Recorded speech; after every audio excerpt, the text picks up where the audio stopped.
We're coming again. This is probably the biggest turnout I've seen in years. I take it's got something to do with the 700th anniversary. We've got a man here. Taking pictures.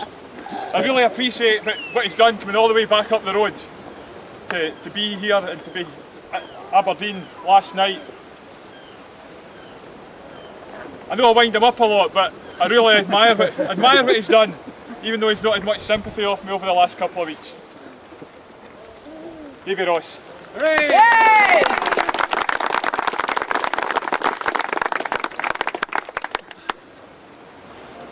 It's actually fitting to see the black salt tyres here today, because at the end of the day we're here to commemorate, not really celebrate, but commemorate the 700 years since William Wallace was butchered in London.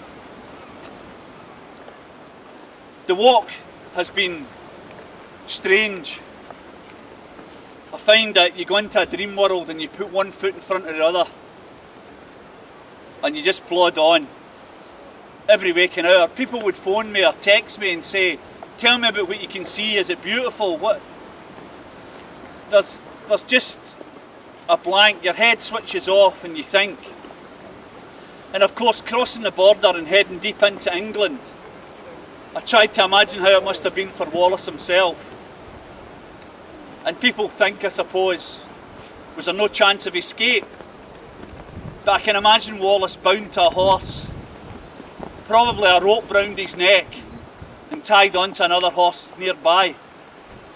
I'm quite sure that John de Seagrave that escorted him south was making damn sure that he wasn't going to turn up and have to say to Edward Longshanks, he's escaped. Wallace would have known. I'm quite sure his jailers would have made it perfectly clear what his fate was to be in London. And it was strange getting deeper into England, getting further away from Scotland, as it was for him. And again, I've said this before, I'm quite sure Wallace could not imagine someone like myself 700 years on following the journey. People like ourselves here today. There's no personal kudos in this. It had to be done. Somebody had to do it. If something had happened to me, say I had broken a leg or something before I even got to Carlisle, I know I would have got a dozen phone calls from people going, I'll jump in and finish it, Dave. And it would have been done. I've never done anything like that before. In the first 8.5 days I covered 250 miles. I don't know how I managed to do it. I'm not exactly the size of Liz McColgan, you know what I mean? It's usually folk that do these things are that size. But you push on. The fact that there was a big ghostly figure with a sword at my back kicked me up the arse every half mile or so helped a hell of a lot. But people have been great. And I've learned a lot too. I've learned a lot about England. I've driven through England many times. I'm back and forward to England on a regular basis. But this time I was able to look at it with a really jaundiced eye. And especially as you come down over the Peak District down towards Derby. The amount of St George's crosses. There's been debate in the papers, I'm sure a lot of you have seen articles like it, about how Scotland seems to be finding itself. England doesn't really know what it's all about. England knows damn well what it's all about. I could count in one hand the amount of Union Jacks I saw in England. But I saw several hundred, if not over 1,000 St George's crosses.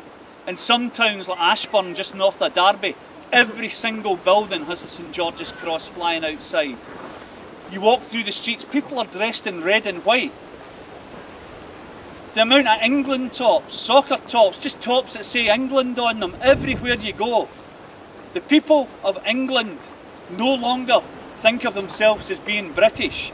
The people of England are very aware that they are English through and through. The people who are getting left behind in their identity is us. I don't see towns in Scotland bedecked in salt tyres. I don't see towns where I walk down the road and every third person's in a Scotland top. They're way ahead of us. They don't regard themselves as being British anymore. They regard themselves as being English. The people who don't seem to be waking up to this are the politicians of this country. The politicians of this country still hang on to the fragments of what is left of the Union.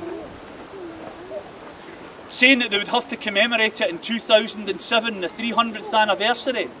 I'm quite sure nobody in England gives a toss. But this comes down to Wallace. He is the figurehead. He has always been there. A man of flesh and blood.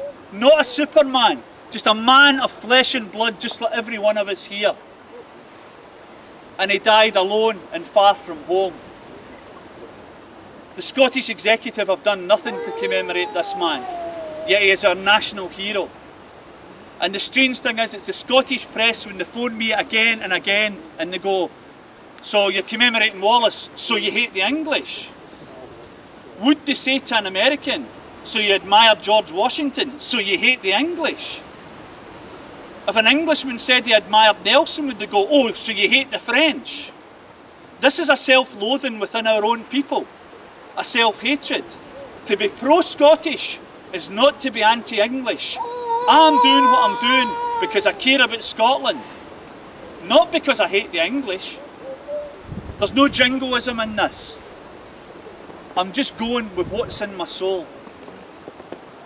Each country in 1,000 years is lucky if it has 2, maybe 3 of its sons or daughters who are born that leave that real stamp.